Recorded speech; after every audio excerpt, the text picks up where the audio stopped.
Hey guys, it's Tay from Roy's, and today I'm going to show you how to add audio into your game in Godot. First, let's go into our player scene, and we're going to overwrite our current texture with a run texture that I downloaded from the internet.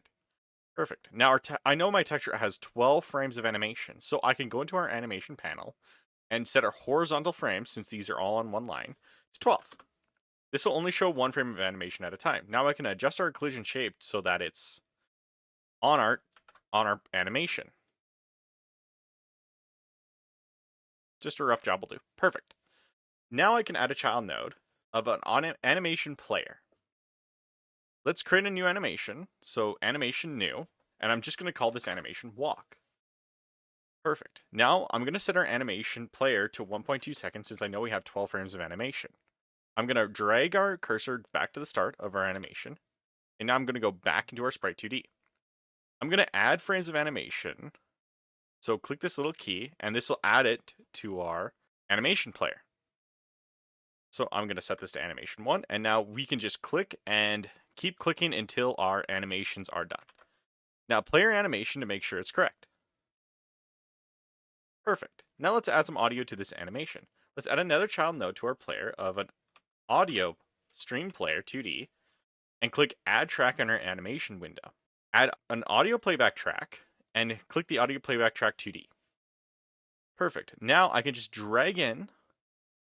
Oh, that's not it. Now I can just drag in some audio sound effects that I had, and I'll just place it when the character is on the ground. So this will add walking sound effects to our player. So now if I save, and now if I test this, we'll be able to hear the player walking. Perfect. Now let's add some global audio to our game. Let's create a new scene, and I'm going to add another audio stream player 2D. And I'm just going to save this scene, and I'm going to call this global audio player.